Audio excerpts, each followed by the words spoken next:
नाशिक जिल्ह्यातील माध्यमिक शिक्षकांनी जिल्हा मध्यवर्ती बँकेवरती मोर्चा काढत निषेध व्यक्त केला। जिल्ह्यातील हजारो शिक्षकांना गेल्या 4 महिन्यांपासून नियमित वेतन मिळालेलं नाही।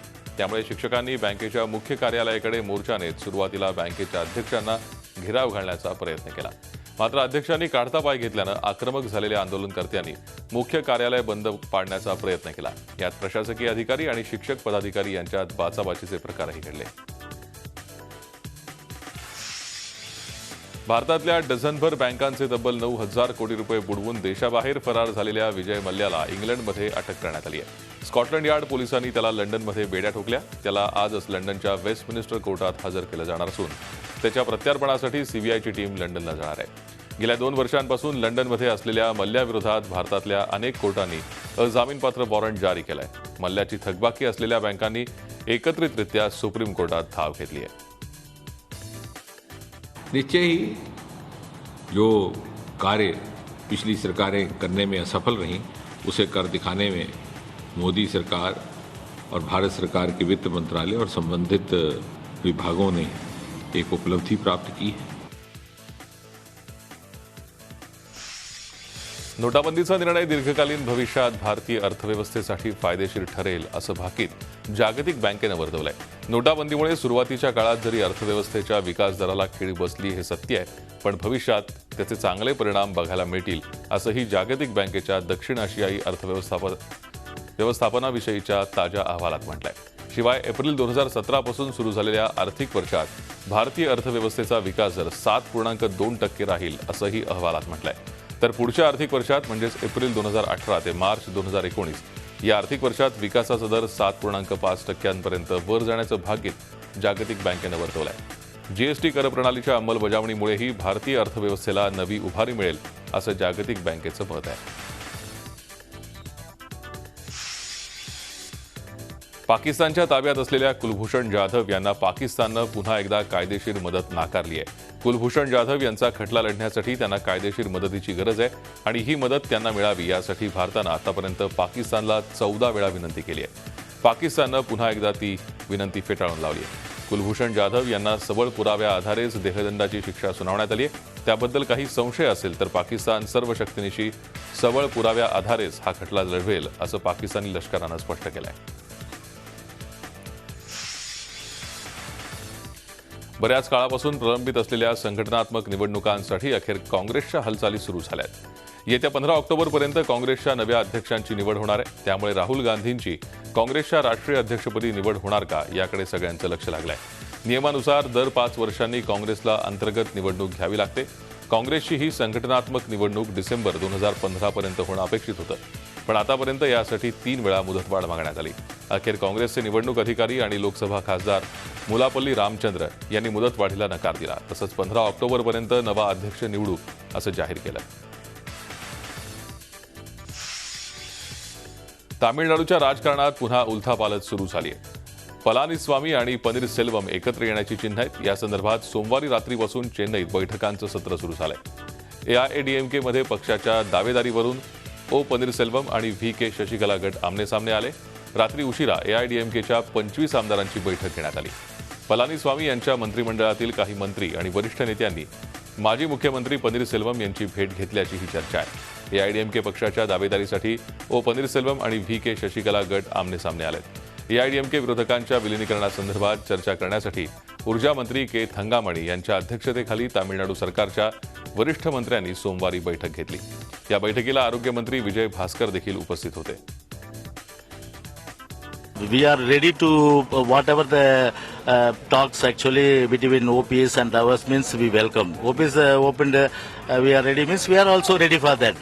Morning our Deputy Speaker Parliament clearly told that it's a welcome message. So we actually stick on to that.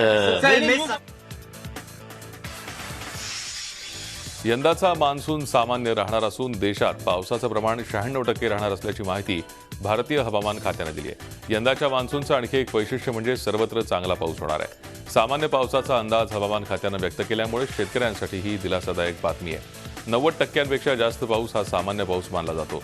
गेल्या वर्षी देशात 97% पाऊस झाला होता। हवामान खात्याच्या अंदाजानुसार यंदा मान्सूनच्या दुसऱ्या टप्प्यात म्हणजेच ऑगस्ट आणि सप्टेंबर महिन्यात अल निनो येण्याची 50% शक्यता आहे. कोकणच्या समुद्रात गेल्या काही दिवसांपासून या निळ्या पाहुण्यांचं आगमन झालंय.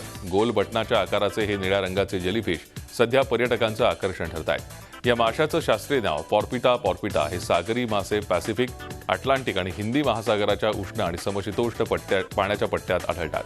समुद्रातले प्रवाह आणि वारे यांच्या मर्जीनुसारच या ब्ल्यू बटन फिशना प्रवास करावा लागतो. जोरदार समुद्री वारे आणि प्रवाहांबरोबर हे मासे सध्या कोकणच्या किनाऱ्यावर आले. ब्ल्यू बटन जेलीफिश कोकणच्या किनाऱ्यावर येणं हे मान्सून आगमनाचे शुभसंकेत मानले जात आहेत.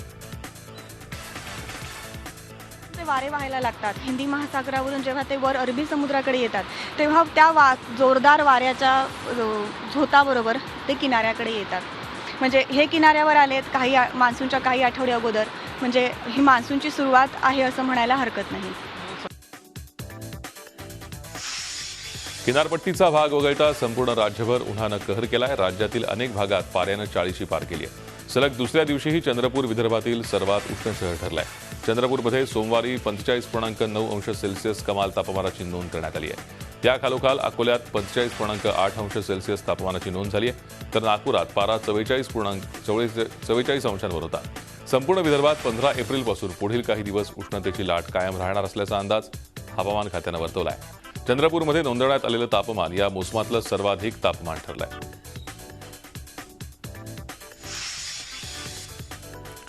पुणे भाजपमध्ये जोरदार राडा झालाय. स्वीकृत नगरसेवकाच्या निवडीवरून 2 गटात हाणामारी झाली. गणेश बिडकर आणि गणेश घोष हे दोघेही भाजपचे स्थानिक नेते आपल्या कार्यकर्त्यांसह एकमेकांना भिडले. दोघांमध्ये तुफान हाणामारी झाली. यात महापालिकेतील सभागृह नेत्याचं कार्यालय फोडण्यात आलंय. या राड्यामुळे भाजपमधल्या पारदर्शक कारभाराची चांगली शोभा झाली आहे.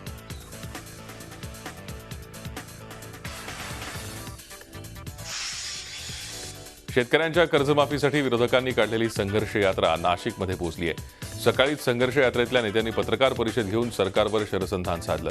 लाथेनं ऐकायचं की बातेनं हे आता सरकारनं ठरवावं असा इशाराच विरोधकांनी दिला. तर सरकारकडे समृद्धी महामार्गासाठी कोट्यवधी रुपये आहेत, कर्जमाफीसाठी मात्र पैसे नाहीत, अशी टीका सुनील तटकरे यांनी केली. दरम्यान दुसऱ्या टप्प्यातली ही संघर्ष यात्रा आता अंतिम टप्प्यात आहे. तरीही नारायण राणे मात्र त्यात सहभागी झालेले नाही. माजी मुख्यमंत्री पृथ्वीराज चव्हाण, अजित पवार, विरोधी पक्ष नेते राधाकृष्ण विखे पाटील, जोगेंद्र कवाडे, अबू आझमी यांच्यासह सर्व विरोधक एकत्रित यात सहभागी झालेत. संघर्ष यात्रेच्या माध्यमातून आता जो दबाव वाढत चाललेला आहे, वेगवेगळ्या लोकशाही मार्गाने जे आयुध वापरायचे ते आम्ही सगळे वापरतोय. आता सरकारने ठरवायचं आहे की बातोने मानणार आहात की लातोने, अशा पद्धतीचा इशारा या निमित्तानं आता सरकारला मला या निमित्तानं शेवटी द्यायचा. एका बाजूला समृद्धी महामार्गासाठी 70,000 कोटी रुपये खर्च करण्याची घोषणा सरकार करते, परंतु राज्यातील 50 लाख शेतकऱ्यांना 30,000 कोटी रुपयाच्या कर्जमाफीसाठी नकारात्मक भूमिका त्या माध्यमातून घेतली जाते. आणि समृद्धी मार्गासाठी सुद्धा जमीन संपादित करत असताना शेतकऱ्यांच्या आणि विशेष करून प्रगतिशील शेतकऱ्यांच्या शेतावरती नांगर फिरवण्याचं काम ज्या पद्धतीने केलं जात आहे, ही भूमिका सुद्धा आज विसंगत पद्धतीची आहे. देशाने आतापर्यंत धार्मिक कट्टरवाद पाहिलाय, आता त्यांना शेतकरी कट्टरवाद दाखवून देईल असा इशारा अपक्ष आमदार बच्चू कडू यांनी आसूड यात्रेदरम्यान अहमदनगरमधल्या श्रीरामपूरमध्ये दिला. यावेळी जाहीर सभेत बच्चू कडू यांनी नरेंद्र मोदींवर जोरदार टीका केली. देशातल्या नोकरशहांना 7वा वेतन आयोग लागू केला जातो, मात्र शेतकऱ्यांना कर्जमाफी दिली जात नाही, याकडे त्यांनी लक्ष वेधलं. दरम्यान पाटबंधारे विभागानं श्रीरामपूर तालुक्यातल्या शेतकऱ्यांना पुरेसं पाणी दिलं नाही, तर त्याचा निषेध करत आसूड यात्रेदरम्यान प्रहार संघटनेच्या कार्यकर्त्यांनी श्रीरामपूर पाटबंधारे कार्यालयातल्या अधिकाऱ्यांच्या रिकाम्या खुर्च्या आणि इतर वस्तूंना काळं फासलं. पंढरपूरच्या विठोबाला जितके जण जाताना तितके वर्षातून नाही 5 वर्षातून एकदा जरी मुंबईला आले ना, सरकार 4 ठिकाणी फाटते सरकारचे.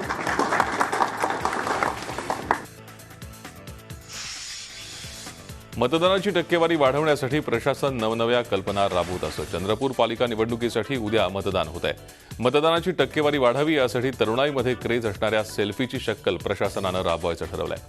तरुणाईला मतदानासाठी घराबाहेर काढण्याची ही एक नंबर शक्कल आहे. म्हणूनच प्रशासनानं मतदान करा, सेल्फी काढा, दिलेल्या व्हॉट्सअप नंबरवर पाठवा आणि लकी ड्रॉ जिंका अशी योजना घोषित केली आहे. यात विजेत्यांना मोबाईल फोनसह 125 बक्षिसं वस्तुरूपात दिली जाणार आहेत. एवढंच नाही तर शहरातल्या मिठाई दुकानदार आणि हॉटेल व्यावसायिकांनी बोटाची शाई दाखवा, बिलात 5% सूट मिळवा असा उपक्रम सुरू केलाय. मनपानं डिजिटल बोर्डच्या माध्यमातून चौकाचौकात मतदानासंबंधी जागृती सुरू केली आहे. मतदान केल्यानंतर आपण मतदान केल्याचा जो पुरावा आहे त्यासह एक सेल्फी काढा आणि सेल्फी काढून तो आम्ही दिलेल्या व्हॉट्सॲप नंबरवर आपण पाठवा. आपण पाठवलेल्या सेल्फीमधून लॉटरी पद्धतीने सेल्फींची निवड करण्यात येईल आणि त्यासाठी 125 बक्षिसं आम्ही ठेवलेली आहे. त्यामध्ये मोबाईल असेल, सेल्फी स्टिक असेल, पेनड्राईव्ह असेल, अशा पद्धतीचे आकर्षक बक्षिसं आम्ही ठेवलेले आहे. त्यामुळे माझं सर्व मतदारांना आवाहन राहील की आपण मतदार तसेही करणारच आहोत, पण या योजनेमध्ये सुद्धा आपण भाग घ्यावा. राज्याचे माहिती आयुक्त रत्नाकर गायकवाड मारहाण प्रकरणी औरंगाबाद पोलिसांनी हल्लेखोरांवर 307 म्हणजे खुनाचा प्रयत्न करण्याचा गुन्हा दाखल केलाय. भारिपचा जिल्हाध्यक्ष अमित भुईगळ याच्यासह त्याच्या 8 साथीदारांवर दंगल, खुनाचा प्रयत्न करणं, हल्ला करून सरकारी कर्मचाऱ्याला कर्तव्यापासून अटकाव करणं, दहशत निर्माण करणं या कलमाखाली गुन्हे दाखल करण्यात आले. या सगळ्यांना आज कोर्टात सादर करण्यात येणार आहे. राज्य सरकारकडे थकीत असलेलं 3,523 कोटी रुपये तात्काळ देण्याची मुंबईच्या महापौरांनी मागणी केली आहे. महापौर विश्वनाथ महाडेश्वर यांनी मुख्यमंत्र्यांना पत्र लिहून थकीत रक्कम देण्याची मागणी केली आहे. गेल्या अनेक वर्षांपासून राज्य सरकारकडे ही थकीत रक्कम आहे. त्यापैकी शालेय शिक्षण विभागाकडे 2,445 कोटी रुपये आणि आरोग्य विभागाकडे 128 कोटी रुपये थकीत आहेत. ही रक्कम तातडीनं मिळावी अशी मागणी महापौर विश्वनाथ महाडेश्वर यांनी केली आहे.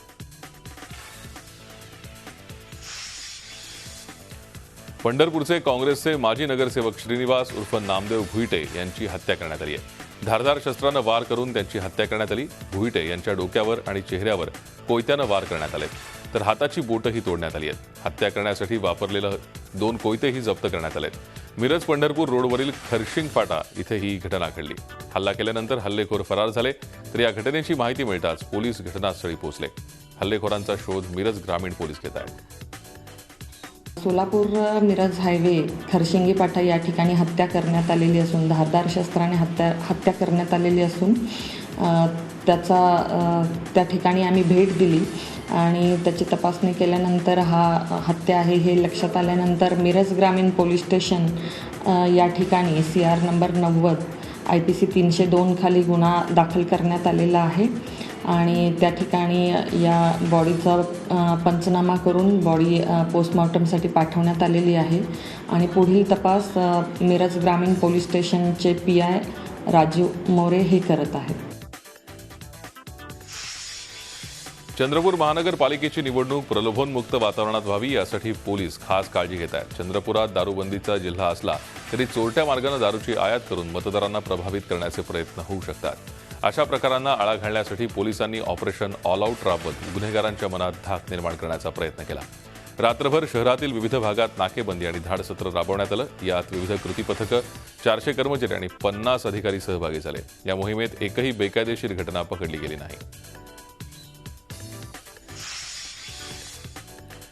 हुंड्याचं प्रस्थ असलेल्या आणि दुष्काळात नेहमी होरपळणाऱ्या बीडमध्ये सामुदायिक विवाह सोहळ्याचं आयोजन करण्यात आलं होतं. विरोधी पक्षनेते धनंजय मुंडे यांच्या पुढाकारानं परळी मतदारसंघातल्या शेतकऱ्यांच्या 150 मुलामुलींचं तर सर्वसामान्य कुटुंबातल्या 75 अशा एकूण 225 जोडप्यांचं लग्न या सोहळ्यात लावण्यात आलं. शहरातल्या हालगे गार्डन मैदानावर दिमाखात आणि थाटात हा सोहळा संपन्न झाला.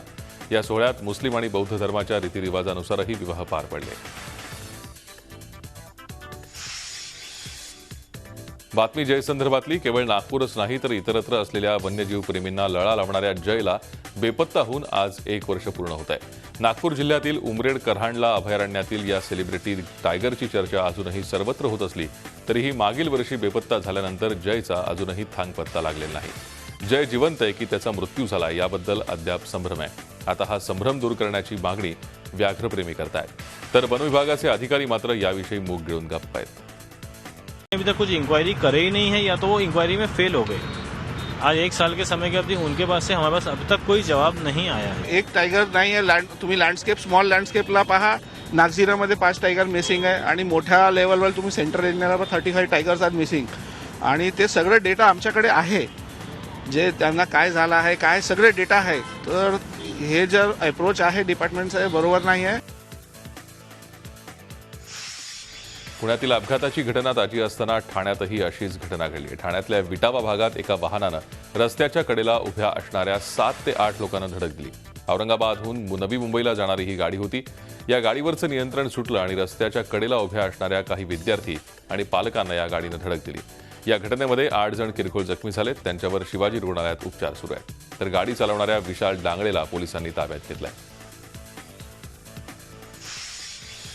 पुण्यातल्या बाणेर रोडवरच्या अपघातातील आरोपी सुजाता जयप्रकाश श्रॉफ यांना अटक करण्यात आली आहे. श्रॉफ यांच्यावर रात्री उशिरा गुन्हा दाखल करण्यात आला आहे. चतुशृंगी पोलीस ठाण्यात त्यांच्यावर सदोष मनुष्यवधाचा गुन्हा दाखल आहे. त्याबरोबर मोटर वाहन कायद्यानुसार देखील श्रॉफ यांच्यावर गुन्हा दाखल करण्यात आला आहे. दरम्यान सुजाता श्रॉफ यांच्या गाडीखाली आलेल्या पूजा विश्वकर्मा यांचाही उपचारादरम्यान आज मृत्यू झाला आहे. काल पूजा यांची 3 वर्षाची मुलगी ईशाचा मृत्यू झाला होता.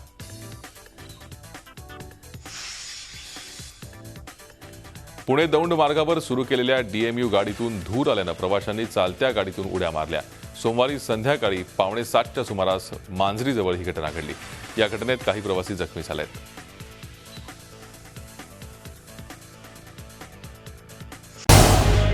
झी 24 तास रहा एक पाऊल पुढे.